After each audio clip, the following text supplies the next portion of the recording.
একদা একদিন মরুর উষ্ণ বালুকাভূমিতে নবীজির কলিজার টুকরা দুনিয়ার সবচেয়ে স্নেহভাজন শিশু হযরত আলীর ছেলে হাসান ও হোসেন খেলছিলেন, আর সাথে ছিলেন খলিফা হযরত ওমরের পুত্র আব্দুল্লাহ। তিনজন একসাথে মসজিদুন নববীর পাশে খেলছিলেন। সবাই তখন ছোট, নিষ্পাপ, শিশু মানে হাসি খুশিতে ভরপুর। কিন্তু শিশুরা যেমন খেলতে খেলতে মাঝে মাঝে ঝগড়া করে ফেলে, ঠিক তেমনই ঘটনা ঘটল তাদের মধ্যে। এক পর্যায়ে হোসেন রাদিয়াল্লাহু তাআলা আনহু রেগে গিয়ে আব্দুল্লাহকে বললেন, এই আব্দুল্লাহ, তুই তো গোলামের বাচ্চা গোলাম, তোর বাপ একটা গোলাম, তুই তার সন্তান, তাহলে তুই নিজেও তো একটা গোলাম। হোসেন রাদিয়াল্লাহু তাআলা আনহুর এই কথা শুনে তখন আব্দুল্লাহ রেগে বেগে ফায়ার হয়ে গেল। তখন আব্দুল্লাহ হযরত হোসেন রাদিয়াল্লাহু তাআলা আনহুকে উদ্দেশ্য করে বললেন, হে হুসাইন, তুমি আমাকে গোলামের বাচ্চা গোলাম বলেছো।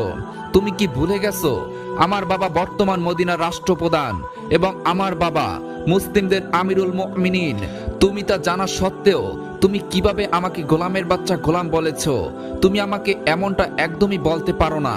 আমি আমার পিতার নিকটে তোমার বিরুদ্ধে অভিযোগ দায়ের করব।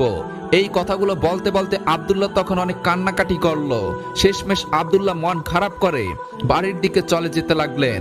এদিকে হযরত হোসেন রাদিয়াল্লাহু তাআলা আনহু আব্দুল্লাহকে এই কথা বলায় কোনো রকম বিচলিত হলেন না। তিনি তখন তার বাড়ির নিকট চলে গেলেন।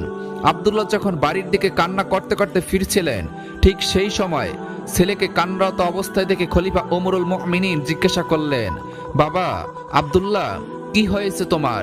তুমি কাঁদছো কেন? সেই সময় হযরত আব্দুল্লাহ রাদিয়াল্লাহু তাআলা আনহু কিছুটা বিচলিত হয়ে গেল।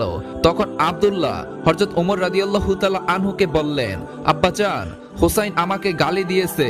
সে বলেছে আমি নাকি গোলামের বাচ্চা গোলাম। আমাকে বলেছে তোর বাপ একটি গোলাম, তুই তার সন্তান, তুইও গোলাম, তুই গোলামের বাচ্চা গোলাম। আব্বাজান, আমি আপনার কাছে বিচার দায়ের করলাম, আপনি এর একটি সঠিক বিচার করে দিবেন, কেননা ন্যায় বিচার করা আপনার ইমানি দায়িত্ব। তখনই হযরত ওমর রাদিয়াল্লাহু তাআলা আনহু ছেলে হযরত আব্দুল্লাহর মুখে এমন কথা শুনে রেগে মেগে হযরত আলী রাদিয়াল্লাহু তাআলা আনহুর বাড়ির দিকে যেতে লাগলেন এবং রেগে মেগে আলীকে ডাকতে থাকলেন। এক পর্যায়ে আলী তার বাড়ির ভিতর থেকে বেরিয়ে এলো। আলীকে তখন ডেকে হযরত ওমর রাদিয়াল্লাহু তাআলা আনহু বললেন, ভাই আলী, আমার ছেলে আব্দুল্লাহ তোমার ছেলে হোসেনের বিরুদ্ধে একটি অভিযোগ দায়ের করেছে। এই অভিযোগটি সত্য না মিথ্যা আমি যাচাই করতে এসেছি। তোমার পুত্র হোসেনকে ডাক দাও। হযরত আলী রাদিয়াল্লাহু তাআলা আনহু হোসেনকে ডাক দিলেন এবং খলিফা হযরত ওমর রাদিয়াল্লাহু তাআলা আনহু নিজে হোসেনকে জিজ্ঞাসা করলেন, হে হোসেন, তুমি কি আমার পুত্র আব্দুল্লাহকে গোলামের বাচ্চা গোলাম বলে গালি দিয়েছো? 6 বছরের ছোট বালক হযরত ইমাম হোসেন রাদিয়াল্লাহু তাআলা আনহু এক বাক্যে স্বীকার